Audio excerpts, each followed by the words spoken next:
మహాగణాధిపతయే నమః. ఓం గురుభ్యో నమః. ఓం శ్రీమాత్రే నమః. పరమేశ్వర స్వరూపమైనటువంటి జ్యోతిష, వాస్తు మరియు ఇతర అనేకమైనటువంటి శాస్త్రములను మనకు అందించినటువంటి మహర్షులకి నమస్కారం. హయగ్రీవ హయగ్రీవ హయగ్రీవేతి యో వదేత్ తస్య నిస్సరతే వాణి జహ్నుకన్యా ప్రవాహవత్. అరుణాం కరుణాతరంగితాక్షీం ధృతపాశాంకుశపుష్పబాణచాపాం అనిమాదిభిరావృతాం మయూకైః అహమిత్యేవ విభావయే భవానీం. శ్రీమాత్రే నమః.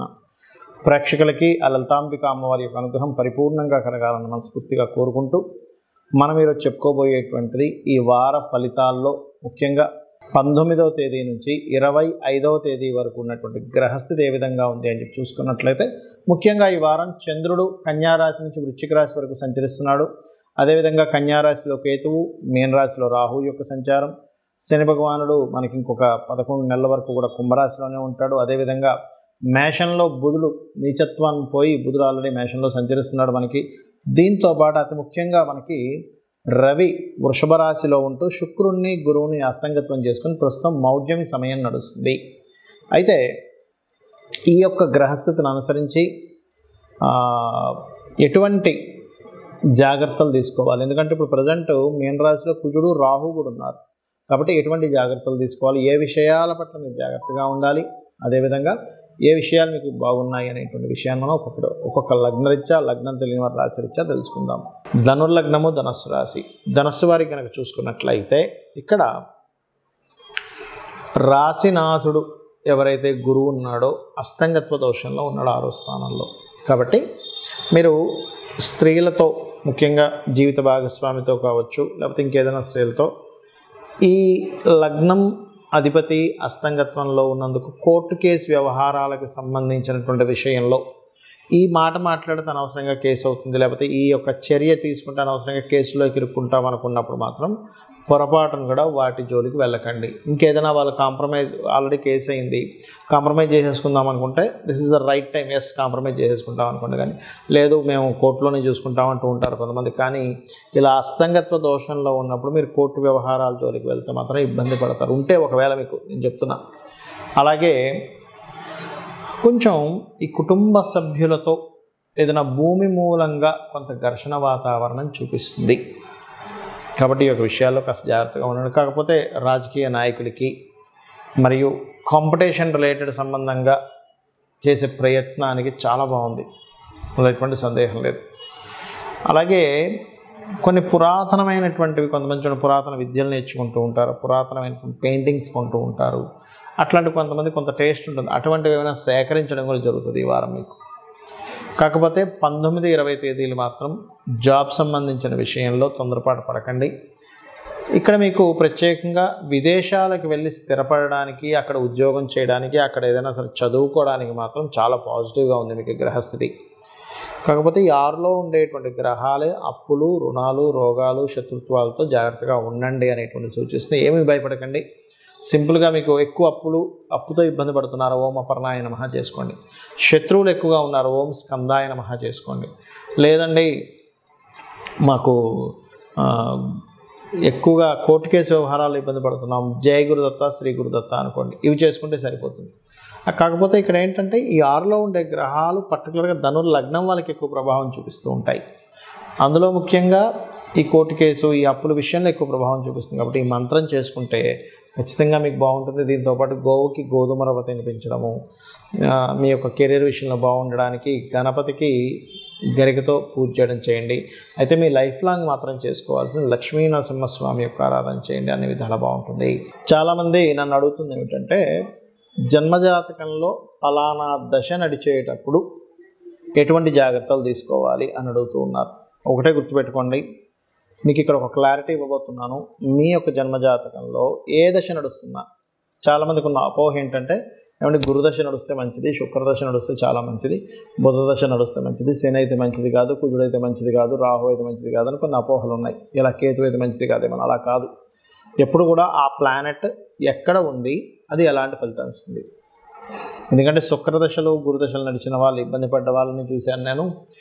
కుజదశ, శని దశ, రాహుదశలు ఇట్లాంటి పాపగ్రహ సంబంధించిన దశ నడిచేటప్పుడు మంచి ఫలితాలు రావడం చూసాను. అయితే ఇక్కడ ఎందుకు అలా జరుగుతుంది అంటే మొట్టమొదటిగా ఆ యొక్క దశానాథుడు ఉన్న కండిషన్ బట్టి మీకు ఇస్తుంది రిజల్ట్. కాబట్టి ఆ దశానాథుడు ఎలా ఉన్నాడో చూసుకోవాలి. సరే, మీకు ఫలానా దశ వచ్చింది, ఒక్కొక్క గ్రహ రీత్యా చూసుకుందాం. రవి మహర్దశ నడుస్తుంది అనుకోండి. రవి మహర్దశ నడిచేటప్పుడు మీకు దశానాథుడు బాగుంటే రాజకీయ నాయకులు మంచి మంచి వాళ్ళతో మీకు కనెక్టివిటీస్ ఉండడము, పేరు ప్రఖ్యాతలు రావడం, ప్రమోషన్స్ రావడం జరుగుతుంది. అదే బాగాలేదు, ఈ సుపీరియర్స్తోని రాజకీయ నాయకులతోని వీటి వల్ల ఇబ్బంది వస్తుంటుంది. అలాంటప్పుడు మీరు చేయవలసింది ఏమిటంటే సూర్య నమస్కారాలు ఎక్కువగా చేస్తూ ఆదిత్యుడి దగ్గర దీపారాధన చేయండి, సూర్యుడి దగ్గర. అలాగే గోధుమలు ఎక్కువగా దానంగా ఇస్తుండండి. గోధుమలతో చేసిన పదార్థాలు తినకండి, ఇది గుర్తుపెట్టుకోండి. ఎక్కువగా తినకండి, వాటిని ఇస్తూ ఉండండి, దానం ఇస్తుంది. అప్పుడు మీకు దాని ప్రభావం తగ్గుతుంది. అదేవిధంగా చంద్రుడు పాడయ్యాడు మీ జన్మజాతకంలో, చంద్రుడి యొక్క మహాదశ నడుస్తుంది. అప్పుడు మానసిక స్ట్రెస్ ఎక్కువగా ఉంటూ ఉంటుంది. అనవసరమైన ప్రయాణాలు చేస్తూ ఉంటారు. తల్లితోని లేదా అత్తగారితో కూడా గొడవలు వస్తూ ఉంటాయి, లేదా అక్కగారితో కూడా. బాగున్నాడు అనుకోండి, వీళ్ళతోనే సఖ్యత బాగుంటుంది, మనసు ప్రశాంతంగా ఉంటుంది. ఒక జర్నీ చేయడం వల్ల ఒక మంచి ఫలితం వస్తుంది. ఫుడ్ రిలేటెడ్ సంబంధించినటువంటి వ్యాపారాలు చేయడం ద్వారా కూడా కలిసి వస్తుంది చంద్రుడు బాగుంటే కనుక. మరి చంద్రుడు పాడైనప్పుడు మరి ఎటువంటి పరిహారాలు చేయాలంటే బియ్యము దానంగా ఇస్తూ ఉండండి. మరి ఇందాక గోధుమలు చెప్పారు కదండి, ఇప్పుడు అన్నం తినకూడదు అని అడగవచ్చు. అన్నము తినకూడదని కాదు, వీలైనంత మట్టుకు బియ్యం దానంగా ఇస్తూ మీరు పర్టికులర్గా సోమవారాలు ఎటువంటి తొందరపాటు నిర్ణయాలు తీసుకోకండి. అంటే ఎమోషన్స్కి కారకుడు చంద్రుడు, ఎమోషన్స్కి గురై తొందరపాటు నిర్ణయాలు తీసుకుంటాం సోమవారాలు. కాబట్టి ఈ యొక్క జాగ్రత్త తీసుకోండి. మరియు రాజరాజేశ్వరి అమ్మవారి యొక్క అష్టోత్తరం ఎక్కువగా చదువుతూ ఉండండి. ఇక అదేవిధంగా కొంతమందికి కుజుడి యొక్క మహాదశ నడుస్తుంది. చాలామంది ఏమనుకుంటారంటే కుజదశ నడిస్తే యాక్సిడెంట్స్ అవుతాయి అనుకుంటారు. అందరికీ అవ్వాలని రూల్ లేదు. కుజుడు యాక్సిడెంట్ యోగంలో ఉంటేనే, లేదా కుజుడు కుజదోషంలో ఉంటేనే ఇబ్బంది. అన్ని విషయాలకి ప్రతిసారి కూడా కుజుడు అనగానే వివాహానికి ఇబ్బంది ఇస్తాడని దాని అర్థం. మరి ఇప్పుడు ఏం చేయాలి అంటే చక్కగా మీరు కందులు దానంగా ఇస్తూ, కుజుడు కనుక పాడయ్యాడు, మీకు గొడవలు అవుతుంటాయి, యాక్సిడెంట్స్ అవుతుంటాయి, అనవసరమైన గొడవల్లోకి ఎంటర్ అవుతుంటారు, అన్నదమ్ముల మధ్యన గొడవలు అవుతుంటాయి. బాగున్నాడు, ఇవేమీ అవ్వకుండా భూముల మూలంగా, ఫ్యాక్టరీస్ మూలంగా కలిసి వస్తుంది. అలాంటప్పుడు మీరు బాగోలేదు, ఇట్లాంటివి అవుతున్నాయి అన్నప్పుడు కందులు దానంగా ఇస్తూ ఉండండి. కందులు, ఎరుపు రంగు వస్త్రము మీ దగ్గరలో ఉండే పురోహితులకు ఇవ్వండి. అలాగే మరొకటి ఏంటంటే మంగళవారాలు ప్రత్యేకంగా ఏదైనా గొడవ జరుగుతుంది అనేటువంటి సిచ్యువేషన్స్లోకి వెళ్ళకండి. అలాగే కుజహోరల్లో కూడా సుబ్రహ్మణ్యేశ్వర స్వామి ఆరాధన చేసుకోండి, అన్ని విధాలా బాగుంటుంది. ఇక బుధుడు పాడయ్యాడు మీ జన్మజాతకంలో, రిలేషన్స్ వల్ల ఇబ్బంది, లేకపోతే ఎవరో ఏదో మీ మీద తాంత్రిక ప్రయోగం చేశారేమో అనే ఒక అనుమానం, చేసేటువంటి మంత్రాలు తప్పుడు మంత్రాలు తీసుకొని ఏవో ఉచ్చాటం చేస్తూ ఏదో మంత్రం చేసుకుంటుంది, అది రాంగ్ ఉంటుంది. అటువంటి వాటి వల్ల ఇబ్బంది రావడం. అదేవిధంగా వ్యాపారాలు కొంచెం తొందరపడ ఏదో వ్యాపారం చేసి ఇబ్బంది పడడం, లేదా ఎక్కువ అప్పులు చేసి ఇబ్బంది పడడం, ఇట్లాంటిది అసలు ఏది బుధుడు పాడైతే బాగుంటే ఇలాంటివి ఏవీ లేకుండా చక్కగా సర్కిల్లో, అంటే మీ యొక్క బంధువర్గంలో మంచి పేరు ప్రఖ్యాతలు రావడం, చేసే వ్యాపారం కలిసి రావడం, ఇవన్నీ ఇస్తుంది. అయితే ఒకవేళ పాడయ్యాడు అనుకోండి, పెసలు ఎక్కువగా తినకండి. గ్రీన్ కలర్ ఇంపార్టెంట్ విషయాలకు వెళ్ళేటప్పుడు గ్రీన్ కలర్ వేసుకోకండి. బుధవారాలు ఇంపార్టెంట్ డెసిషన్స్ తీసుకోకండి. గోవుకి గోంగూర తినిపించండి. విష్ణు సహస్రనామాలు ఎక్కువగా వింటూ ఉండండి.